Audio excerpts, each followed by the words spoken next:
Vamos estudar agora o Authorization Code Flow. Qual que é a diferença básica entre Authorization Code Flow e Implicit Flow? Basicamente aqui é a questão de que o token não é enviado para o browser. Tá? Isso é bastante importante, né, na diferença entre os dois, além de da gente poder utilizar aqui o refresh token dentro desse fluxo, coisa que não é permitido no Implicit Flow. Tá? Um detalhe importante aqui do Authorization Code Flow é que ele serve muito bem para clientes seguros.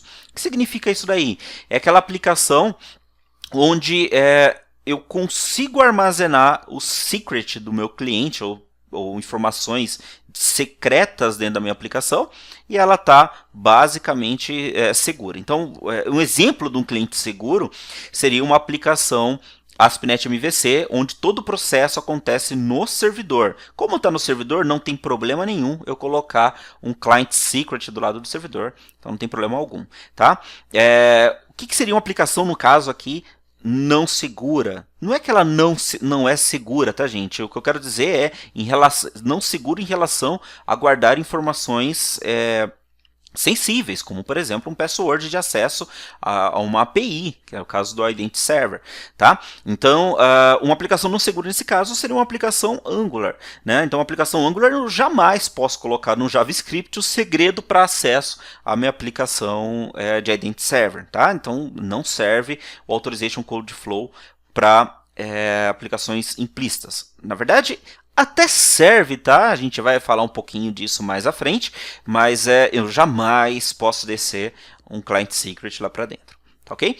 Bom, então aqui ela é tipicamente utilizada em aplicações que são baseadas em servidores, server-based applications, tá? Mas, como eu disse, pode ser utilizado numa aplicação front-end, sim, só que a gente tem uma série de detalhes que a gente precisa lidar para esse tipo de coisa. Então, geralmente a gente acaba não utilizando para front-end. Para front-end a gente acaba utilizando o Implicit Flow mesmo. Tá?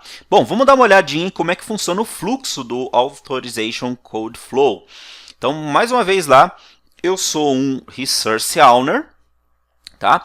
E eu estou acessando uma aplicação uma web application, tá? Estou usando este client para acessar minha aplicação. Então, isso aqui pode ser uma aplicação, por exemplo, ASP.NET MVC. Essa aplicação ASP.NET MVC vai acessar uma API, onde tem as informações do meu resource, tá? Então, aqui, por exemplo, se eu estivesse falando de uma aplicação de e-commerce, eu posso ser Eber, estou acessando uma aplicação de e-commerce e eu quero visualizar os meus pedidos. Tudo bem? Bom, essa API, esse Research Server, né, que tem essa API para, por exemplo, trazer as informações de pedido, ela não necessariamente precisa ser uma API, ela poderia até ficar dentro da minha própria web application, né? Mas assim, num cenário onde eu tenho mais serviços, no cenário de microserviços, é muito comum eu ter APIs para cada um dos meus cenários e a minha aplicação aqui simplesmente serve como front-end, né? Como UI, né?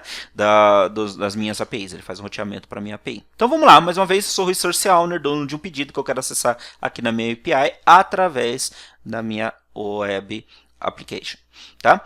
Então, como é que funciona o primeiro acesso? Eu vou lá na minha web application para tentar acessar a minha API e aí eu não tenho informação de autenticação, eu vou receber um não autorizado já com um location lá, aquele 302 falando, você precisa se redirecionar para o Authorization Server. Parecido com o que nós temos do Implicit Flow.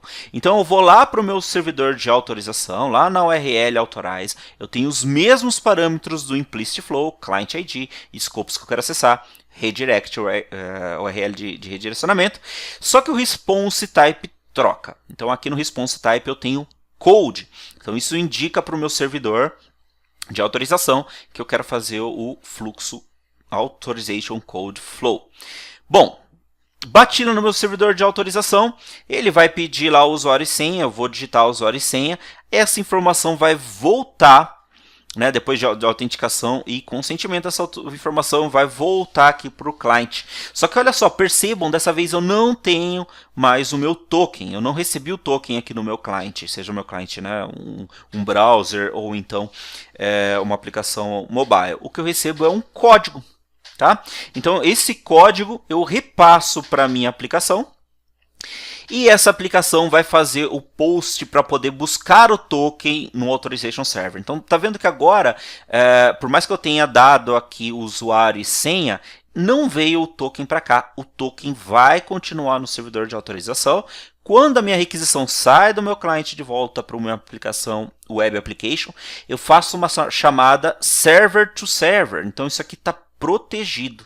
Eu posso fazer a requisição para o URL token do meu servidor de autorização, e aí eu faço uma authorization, mando no header o authorization básico, onde eu passo o client ID e o secret. Então aqui eu não preciso de um token better, pode ser simplesmente uma autenticação básica. Mas percebam que aqui eu mando o nome da minha aplicação, seria Acme lá no nosso exemplo, e um secret, que é algo que está registrado aqui, é como se fosse a senha da minha aplicação, tá? Então, mas eu posso fazer isso porque está server to server. Além disso, né, obviamente eu passo lá que eu estou querendo essa chamada, eu estou querendo buscar o token, né, através do Authorization Code, e eu repasso o meu código lá para o meu servidor de autorização. Tá? Uma vez que eu passei o código, esse meu servidor de autorização retorna com o meu Access Token e também, se eu solicitar, o meu Refresh Token. Tá? Então, de posse desse Refresh Token aqui, eu consigo pedir novos tokens a partir do momento que o meu Access Token é expirado. Tá? Então, olha só, eu recebi o Access Token e aí, depois disso, eu posso fazer a chamada para minha API, mandando aqui o Authorization Better com o meu Access Token. Tá? Então, eu vou conseguir ter acesso ao meu recurso lá que está protegido. E em nenhum momento o meu Access Token veio parar na mão do meu cliente. Tudo foi feito via chamada server to server. Tá? Então está bem protegido aqui o segredo da minha aplicação, né? O secret, para poder acessar o meu servidor de identidade, buscar o token e depois acessar a minha API. Tá? Agora a gente vai dar uma olhadinha em como é que funciona o Authorization Code Flow, numa demonstração, né, olhando todos os fluxos de requests que acontecem dentro desse tipo de fluxo.